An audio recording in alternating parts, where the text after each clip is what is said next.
Welcome to the Nevis newscast for Tuesday, May 12th, 2020. I'm Donis Wilkinson Keynes. The Nevis Disaster Management Committee met on Tuesday, May 12th, some 3 weeks ahead of the official start of the 2020 Atlantic hurricane season, which runs from June 1st to November 30th. Minister with responsibility for disaster management, the Honorable Alexis Jeffers, is the chair of the committee. But I want to start by thanking you for coming out this morning again. Last year at this time, we would have invited you to a similar meeting to kick off what we believe will be a challenging year for us. But of course, the challenges can be overcome with preparedness and also with a passion and a dedication to the task at hand. We know that the hurricane season is one that we look forward to and anticipate every year. What comes along with the season is not always what we expect, but of course I mentioned the word preparedness, whereby once we are prepared, we can certainly not necessarily overcome all the challenges, but at least face these challenges head on to the best of our abilities. The goal of the meeting of stakeholders, including government agencies and departments, was to begin to put plans in place so that the island is adequately prepared for the hurricane season. It seems as though we may be looking beyond Category 5 at some point, and it therefore means that our thinking and our thought process and our preparation should be geared towards such eventualities. This year presents a completely different scenario for us as well, because we're still facing difficult times in our island and in the region. And as such, those difficulties, coupled with the hurricane season that is looming before us, presents a challenge that is much greater than we've ever seen before. But that is where the resolve and resilience would come into play in terms of the same word I'm going to use again, preparedness.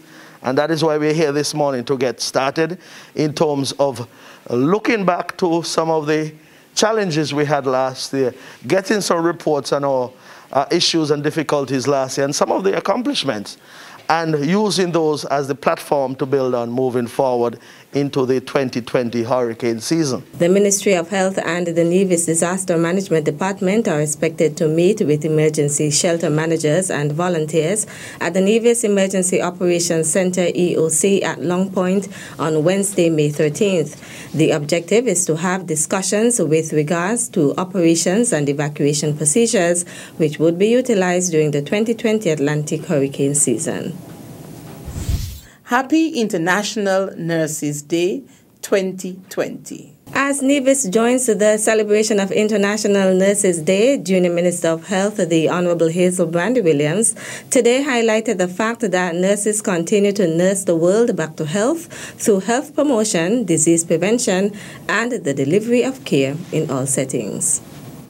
The World Health Organization has declared the year 2020 as the year of the nurses and midwives.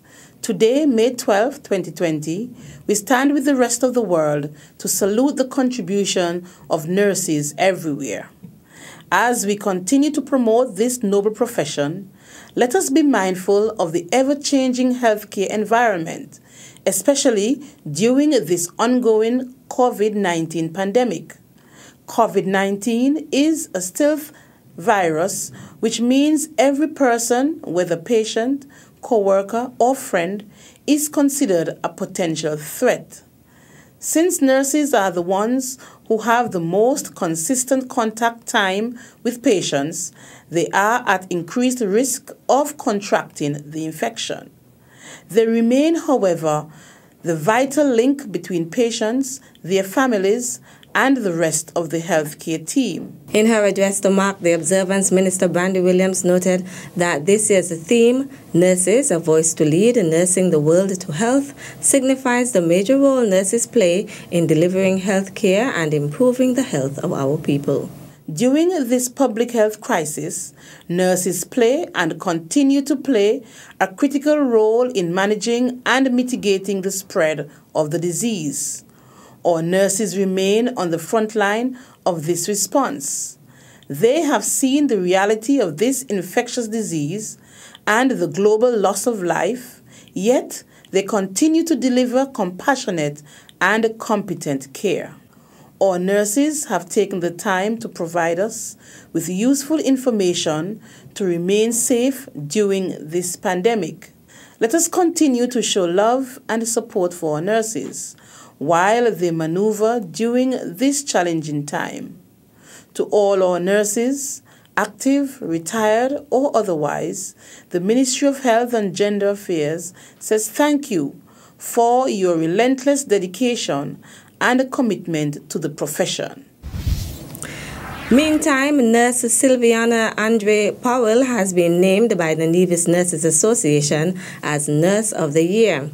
Nurse Andre Powell began working at the Alexandra Hospital in October of 1999.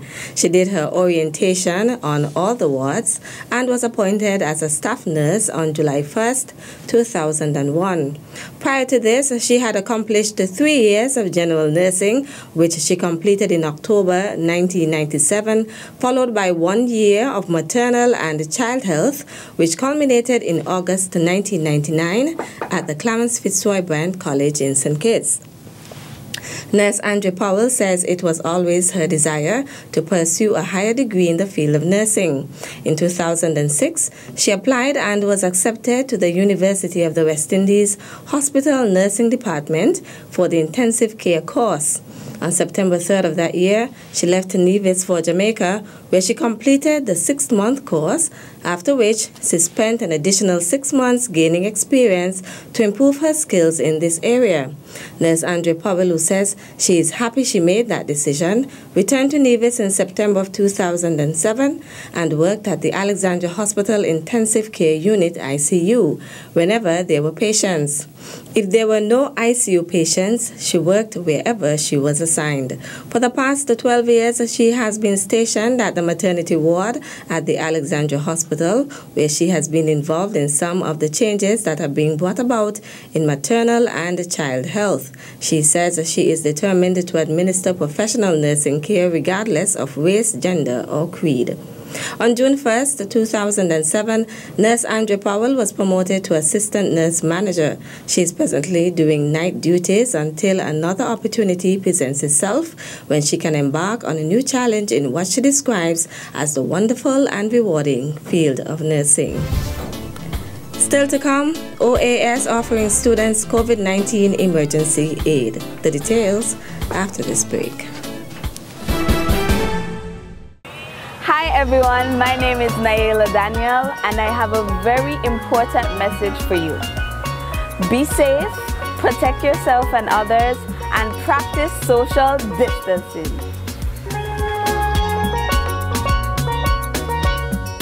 Stay updated by following the Health Promotion Unit on Facebook and Instagram or contact us at 469-8010. Welcome back. The following is an announcement from the Ministry of Human Resources in the Premise Ministry in the Nevis Island Administration NIA regarding emergency aid from the Organization of American States OAS for undergraduate and graduate students pursuing studies in the United States of America. As part of the efforts of the Executive Secretariat for Integral Development of the Organization of American States OAS to help mitigate the impact of the COVID-19 pandemic, the ROW Fund has launched a scholarship fund to support international students from Latin America and the Caribbean countries currently completing their studies in the United States and who are facing financial hardship as a result of COVID-19. For more information or to apply, visit www.oas.org/en/ROWFund. For questions, send an email to rowfund@oas.org. The authority of the Organization of Eastern Caribbean States met on Sunday, May 10th, to review the recent announcement by the U.S. Federal Aviation Administration, FAA, that it has assigned a Category 2 rating to OECS member states under its International Aviation Safety Assessment, IASA program. The authority noted with appreciation that the FAA clearly stated in its announcement that OECS carriers can continue existing service to the United States. Therefore, as a practical matter, aircrafts that now fly to U.S. airports, including the U.S. Virgin Islands and Puerto Rico, are not affected. The heads of government expressed their keen intention to work closely with the FAA in resolving the issues that would restore the OECS Category 1 status that has been in place since 2007. They recalled that following a comprehensive review last year of the Regional Eastern Caribbean Civil Aviation Authority, the FAA had made 14 key recommendations to ensure the maintenance of Category 1 standing. 11 of the recommendations were fully addressed, leaving only 3 which require legislative changes. The 3 remaining recommendations made by the U.S. Federal Aviation Administration are being addressed. That's it for this edition of the Nevis Newscast. On behalf of all of us here at the Department of Information, thank you for viewing. Hello everyone, we are the staff of the Charlestown Health Center. Today, we will be providing you with a few tips on surviving the curfew. Be responsible for your health. Choose healthy behaviors while at home. Be prepared. Do not panic. While you're at home, you can indulge in some simple exercises.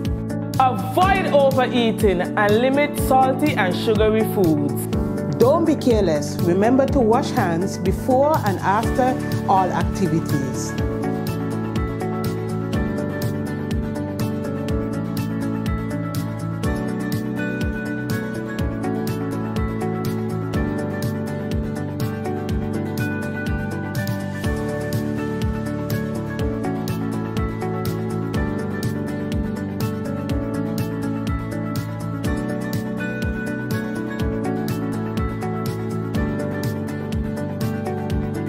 So, you're feeling stressed, feeling overwhelmed, trying to figure out what would I be doing during all these days at home? Guess what? Let's do some breathing exercises. Let's go. Breathe in, breathe out, breathe in, breathe out. That is not all that you can do. You could also do some backyard gardening. Start planting your own foods and you would see what a stress reliever that would be. And don't forget to eat a variety of nutritious food to boost your immune system. Remember during this time to drink lots of fluid, especially water, to keep yourselves hydrated. Practice proper oral hygiene and rinse your mouth with mouthwash or hydrogen peroxide. Remember, if and only if you have to leave the house, wear a mask. Protect yourself and others. Practice social distancing at all times. Remember, be prepared, don't panic. Stay updated by following the Health Promotion Unit on Facebook and Instagram or contact us at 469-8010.